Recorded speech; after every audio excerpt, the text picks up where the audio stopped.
light. Can't cross it. So I'd have you believe anyway.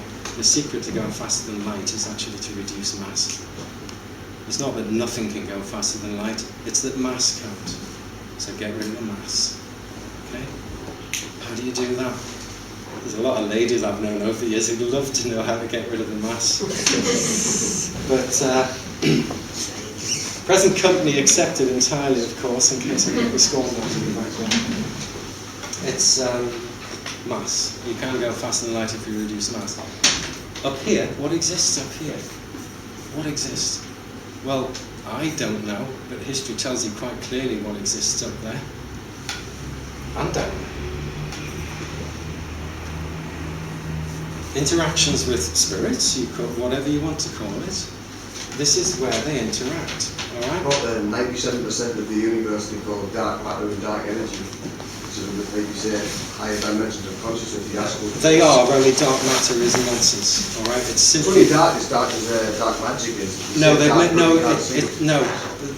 again, and I don't mean to patronise or whatever, but dark matter is simply something that's created to explain the fact that there has to be something there, but they can't find it. Alright? What's there, what's actually there, is this. Yes, well. Alright? So, beyond this point, yes, you have other realms. Alright? Time is completely illusory. That's why I played a brief history of time, the piece I wrote at the beginning and so on, without drawing your attention to it, and a poem about time as well. Time is entirely illusory, if you haven't noticed yourself. I mean, you had an illusory hour today, didn't you? Supposedly. But it is an illusion, and it's caused by inertia in 3 dimensions.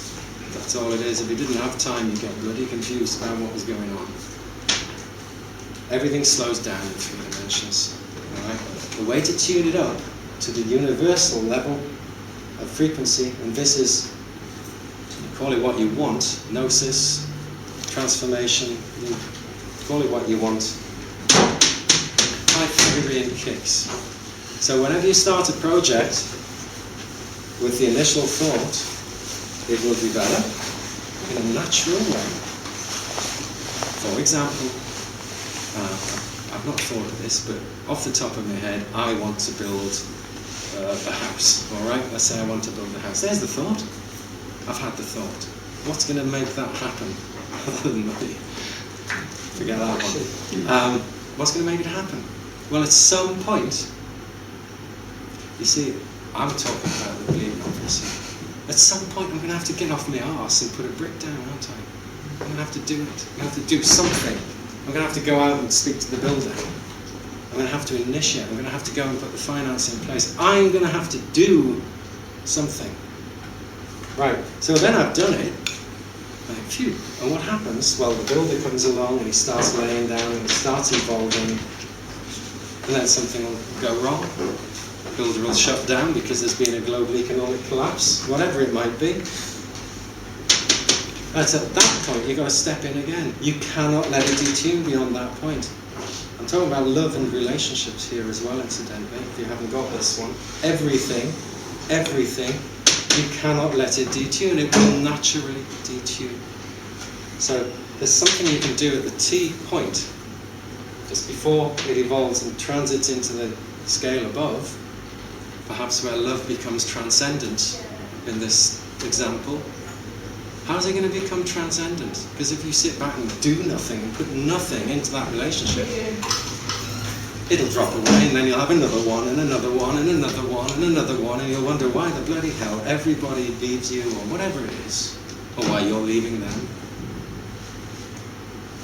It's all the same. It will evolve through there. So you have the spirit world above. It's the gentleman over here. What are they? Where do you go when you're dead? Well, I wouldn't mind betting that it's something to do with that. I'm not even going to go there. I do have a firm idea and opinions on it and so on, but it's not really for this conversation. Yes, there are communications from there. Yes, all that's known exists at that level.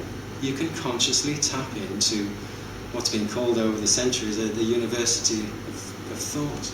Every thought that every human ever had is accessible. When you meditate and tune up the frequency of your mind, what's your mind? Well, science will tell you it's a Bose-Einstein condensate that comes out of the brain. It interacts with the fields around it. Probably quite right, because your brain is that connection. You have to take the action, and that's all I'm trying to get across to people today, because you've not achieved anything without ever taking the action. And yet we have a truth movement who sits back and seems to think that action means research. Yeah? I'm not saying you shouldn't research at points, so you can convince yourself that, yeah, this point is right, or that's right. But once you've got that, run it against the laws of nature and see if you're right or wrong. Because there's people out there coming up with all these wonderful concepts, and if they've missed this, don't even listen to them. Don't even listen to them, because they haven't got a clue. A couple of names do spring to mind, which is amazing, because I'm so bad with names. In fact, it's gone again. David. Not Wilcock. Yeah, David Wilcock. He's out there talking. Yeah, I had a conversation with him by mail a few weeks ago, because we were both being zapped to hell by somebody being attacked, cyber attacks, all sorts of things. So I've communicated a few times. He springs to mind because he's out there talking along a similar line about this, and 2012 approaching, which we've not even touched on. I've got every respect for David. I've heard a lot of people attacking him, but he's actually talking an awful lot of sound sense, and provable too, because he's touched on this. He's not actually done the triple octave thing, not to my knowledge. He may have done. He hasn't. I'd be amazed, because most people have missed it. It's too simple. I couldn't do a 3-hour talk on this. What's the point? There it is. Everything, passive, active and neutral, 7 notes each. Consciousness, life, physics, matter, light, call it what you will. So coming back to light, and the 144,000 followers of Jesus who will return with Jesus in the second coming. It's 144,001, isn't it?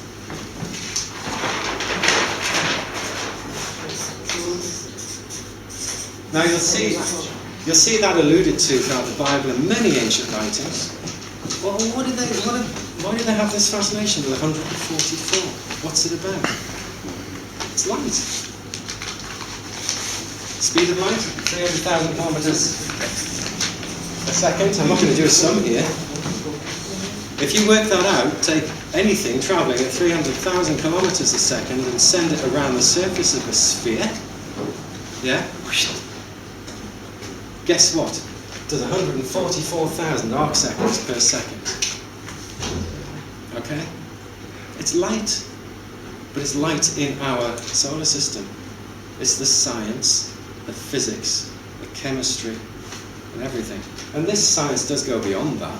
Merely quoting that number is simply an indication that the person understands what lies beneath it. They don't then go on and explain everything, necessarily. Others do. You will find this, yeah. I am familiar with a website called Code 144, where it's basically analysing coral castle and the mathematics used to levitate the blocks and the what we call hyperdimensional physics involved. It's called Code 144. Right. I've seen this. People laugh at that. You know, how did they build the pyramids? All this sort of thing. Well, I've seen it done, mainly because I got off my arse and went and found the people who were doing it, but I've witnessed it. I can't convince you of that, but I'll tell you how they do it. I can't do it really, but it's going to be... They'll be levitated, man. Yeah, let's try it.